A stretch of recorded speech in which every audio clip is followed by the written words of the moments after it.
Hello, and welcome to the Smart Injury Doctors Podcast, the injury market's top program for doctors, lawyers, and insurers who want to gain greater insight on how to improve patient recovery results and deliver better services in the U.S. injury market. Please welcome your host, Dr. Jeffrey Allen Kronk.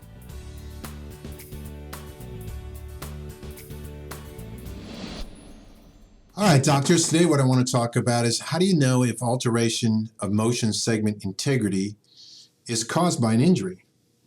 I get that a lot. I get that question asked a lot. I have a program called the Smart Injury Doctors Program where we're training some of the top spinal injury professionals in the rehabilitative market and mostly in the chiropractic market today.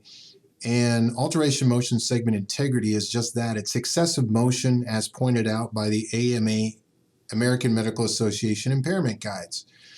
And it causes excessive motion in the spine, which can cause a spinal instability. A spinal instability is defined as something that has excessive motion in the spine that causes either a motor, sensory, or a pain problem. So it's not just excessive motion. Alteration of motion segment integrity is just excessive motion. Spinal instability is when that excessive motion now creates a clinical scenario, it creates a clinical situation. It either causes a motor, sensory, or a pain problem. So when we get to alteration of motion segment integrity, it's used in the impairment guides. Impairment guides are the guides that determine what the consensus says is the effect of the injury on the person's activity of daily living. So the reason why the AMA impairment guides were developed in the first place was so that doctors could standardize if they took an injury and let's say you injured and reduced the heart by 50% of its capability due to injury to the heart.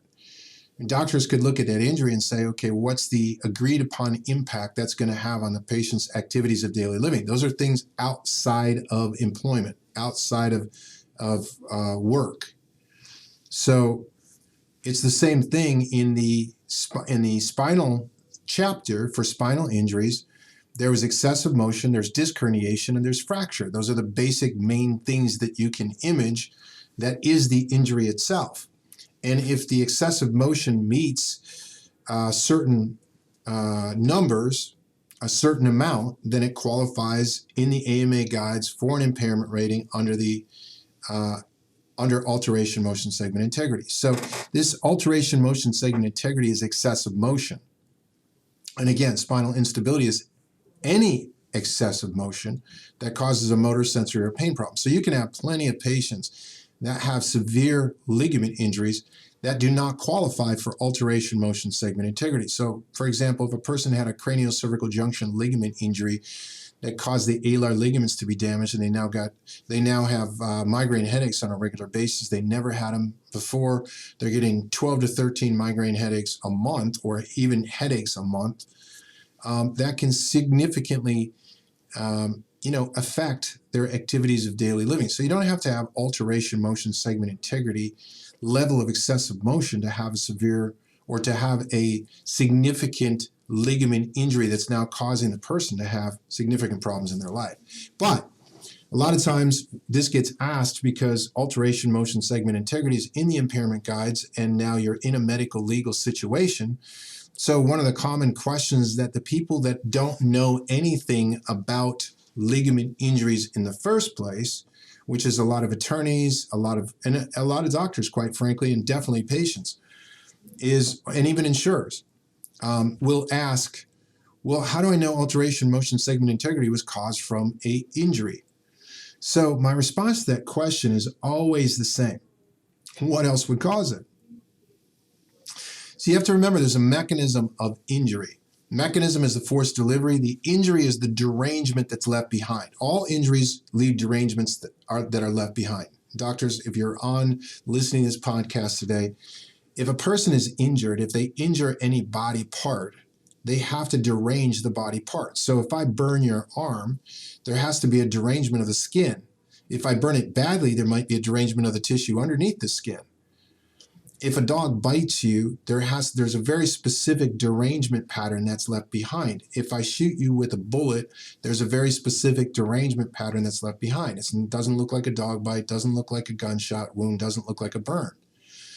And we determine the severity and location of injuries by the severity and location of these derangements. So in the spine, you can fracture the spine. And if you fracture the spine, the biggest problem you're going to have is if it causes problem to the soft tissue, like the cord, the nerves, the ligaments. These things are highly problematic. Obviously, the nerve, the most problematic, and the cord, the most problematic. So most people that suffer from chronic injuries are suffering from chronic injuries to the ligaments. The ligaments are 220 specialized ligaments that hold the spine together, 23 of which are discs. If the disc is a problem, then the nucleus usually herniates through the ligament, called the annular fibers, and actually causes damage to the ligament.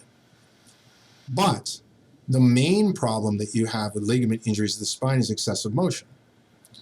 So there is no way for your body to have, say, 1 level or 2 levels of severe excessive motion to the spine without trauma being involved. So of course, trauma is the main thing that causes alteration motion segment integrity. Now, there's an interesting thing in the Impairment Guides on page 379 of the 5th edition that says, hey, motion of individual spine segments cannot be determined by physical examination, but is evaluated with flexion extension x-rays. So there is no way to determine excessive motion into the spine intersegmentally without a excessive motion study. It's not, you can't do it in an exam procedure. The IME doctor can't do it. The utilization reviewer can't do it. Nobody in the world can do it without x-ray examination and accurate intersegmental motion measurements. Now, in the injury realm, those studies should be done independently. The doctors that are treating, the doctors that use softwares, the doctors out there that try to do everything themselves are biased. You are considered biased, doctor. And so the information is not relied upon because it's considered biased. And oftentimes it's not even utilized because it's considered biased. So you want to have these studies done with an independent, unbiased third party, the most accurate, the most professional that you can find. In the market today, there's a company called Spinal Kinetics. I happen to be the CEO of that company, and I believe that to be the best company, the best medical company that does these types of measurements. Now, so we know that they can't be done any other way than with x-rays. Now, it also says in this same, if you go right down to the next paragraph, it says when routine x-rays are normal and severe trauma is absent, motion segment alteration is rare. Thus, flexion extension x-rays are indicated only when the physician suspects motion segment alteration from history or finding on routine x-rays. So finding on routine x-rays can be anything with, hey, look, they've got a hyperlordotic cervical spine, or they have a break in George's line somewhere.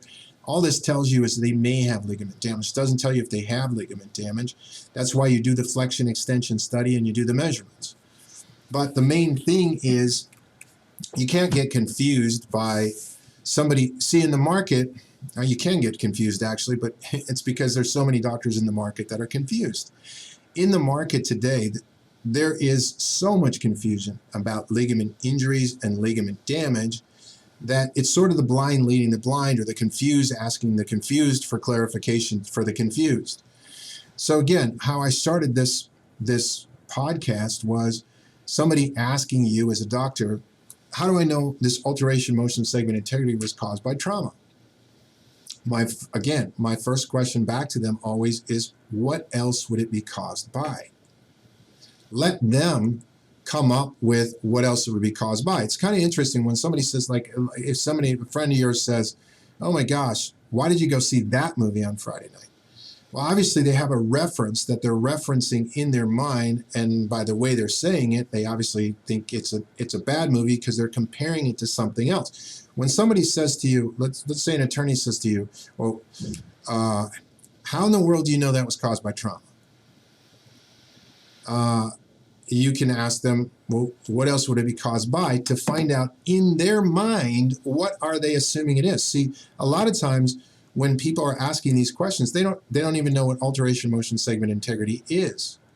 They don't know what ligament injury is. They don't know what the findings are that are consistently left behind. They don't know. But you, the doctor, assume that they do know and are asking a very intelligent question. And you go into defense. You start defending when you don't have to defend. What else is it caused by? Of course, it's caused by trauma. That's the thing that causes alteration, motion, segment integrity. Now, you could also have, if somebody performed a spinal fusion surgery and they fused the spine, that is also alteration, motion, segment integrity. So spinal fusion surgeries are creating alteration, motion, segment integrity. Now, my take on that is that's an injury unto itself. I mean, you can't do a spinal surgery. You can't do any surgery without injuring the body. By definition of surgery, you're injuring the body. Now, you're injuring it for a greater benefit, but you're still injuring. So, of course, it's injury that causes alteration, motion, segment integrity. Doctors, that's all I wanted to explain to make you sort of give you an idea or an understanding of how to answer these types of questions when you're in a deposition, when you're being asked by an insurer, when you're being asked by somebody who really doesn't know. Of course, every single week I put out a podcast on different topics, and I want your comments down below. If you have a comment on what I just talked about, put it down below. If you have questions or concerns, put them down below. That's what these podcasts are for, is to give you a point of view on a particular topic, hopefully so that it helps you to be better and more competent in your understanding of the conditions that you're treating. As always, doctors, I thank you very much for your time and your attention, and I look forward to seeing you on the next podcast.